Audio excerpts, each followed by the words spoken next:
সুতাৰপাড়া আঞ্চলিক মছজিদত ইতিকাফত বহা ব্যক্তিসকলক বিদায় সম্বৰ্ধনা। আজি পূব গোৱালপাৰা সুতাৰপাড়া আঞ্চলিক মছজিদত ইতিকাফলৈ বহা ব্যক্তিসকলক আনুষ্ঠানিকভাৱে বিদায় সম্বৰ্ধনা জনোৱা হয়।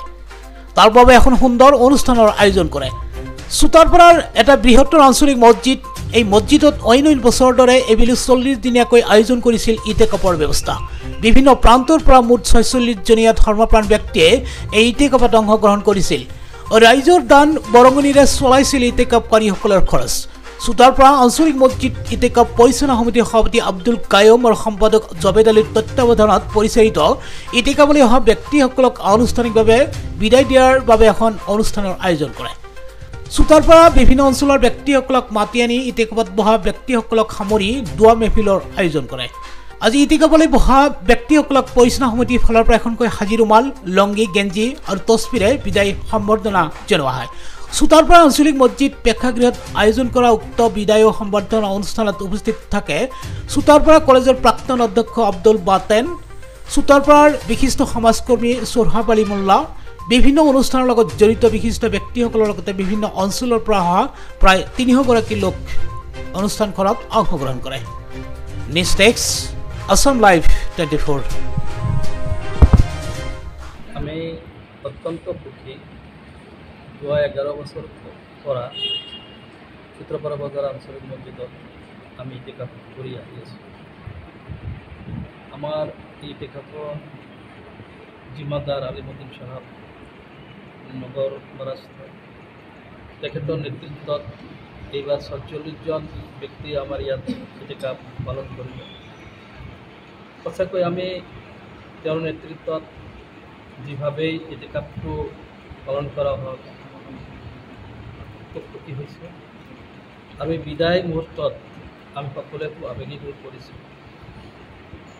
আমি প্ৰতিটো বছৰেই যাতে এই ইতিকাফটো পালন কৰি যাব পাৰোঁ, তাৰ কাৰণে এই অঞ্চলৰ মুৰব্বী সমাজ তথা যুৱক বন্ধুসকল বদ্ধপৰিকৰ। 11 বছৰ আগত প্ৰতিষ্ঠাপক সভাপতি হিচাপে মই আছিলোঁ, তাৰপিছত সোহাব আলী মোল্লা থাকে। এইবাৰ সভাপতি আব্দুল কায়ুম আৰু সম্পাদক জবেদ আলী সাহেবৰ নেতৃত্বত কেইবাবছৰ ধৰি তেওঁলোকে এই ইতিকাফটো পৰিচালনা কৰি আছে। ইমান সুন্দৰভাৱে পৰিচালনা কৰিছে, তাত কোনো ত্ৰুটি আমি হয়তো কোনেও বিচাৰি পোৱা নাই। বিভিন্ন প্ৰান্তৰ পৰা এই সমাজৰ প্ৰতিজন ব্যক্তিয়ে আন্তৰিকতাৰে এই ইতিকাফটো গ্ৰহণ কৰিছে আৰু বিভিন্ন প্ৰান্তৰ পৰাই আৰ্থিক সাহায্য আনিবলৈ আমাৰ সম্পাদক জবেদ আলী সাহেবে সক্ষম হৈছে আৰু সভাপতিৰ সুন্দৰ পৰিচালনাত আমি সকলোৱে আপ্লুত। আজিৰ বিদায়ৰ পিছত আমাৰ এই মছজিদখন সম্পূৰ্ণৰূপে খালী হৈ পৰিব। আমি যিসকল লাগি ভাগি আছিল আমাৰ ইয়াৰ লগত, তেওঁলোকে খুব ক্ষুধা অনুভৱ কৰিব। এক কথাত আমি সকলোৱে খুব আৱেগিকভাৱেই তেওঁলোকক বিদায় দিবলৈ ওলাইছোঁ। আৰু যিসকল ইতিকাফকাৰীয়ে আমাৰ ইয়াত ইতিকাফ কৰিলে, আমাৰ জিম্মাদাৰ সমন্বিত বাকী 45জন, সকলোৰ প্ৰতি আহ্বান থাকিব তেওঁলোকে অনাগত দিনতো যাতে আমাৰ ইয়াতে আহে। আমি তেওঁলোকৰ কাৰণে আল্লাহ তাআলাৰ ওচৰত দোৱা কৰোঁ। মই এই আপোনালোকৰ এই চেনেলৰ যোগেদি সমূহ ইছলাম ধৰ্ম ভাই বন্ধুসকলক মই চালাম জনাইছোঁ।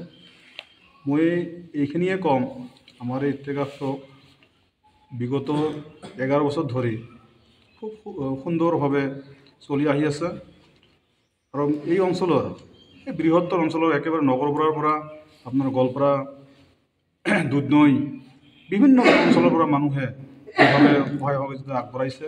মই সকলোকে এই হিচাপতে মই ধন্যবাদ জনাম। বিশেষকৈ মই একজনৰ নাম নকলেও নহ'ব, সেইজন হ'ল আমাৰ পশ্চিম সমষ্টিৰ MLA আব্দুল ৰছিদ মণ্ডল।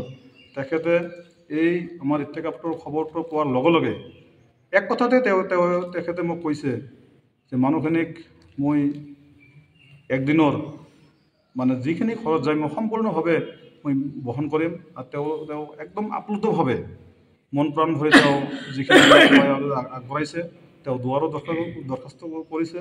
মই সকলোকে তেওঁকো মই ধন্যবাদ জনাম।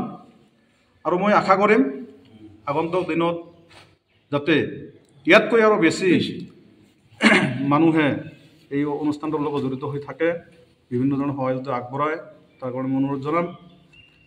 বিশেষকৈ আমাৰ আজিৰ এই প্ৰগ্ৰামটোত এই বিভিন্ন ধৰণৰ মানুহ আহিছে, যিখিনি মানুহ নেকি বিভিন্ন কাম কাজৰ জৰুৰত আহিব নোৱাৰে, আজি তেওঁলোকে এই সভাত উপস্থিত হৈছে।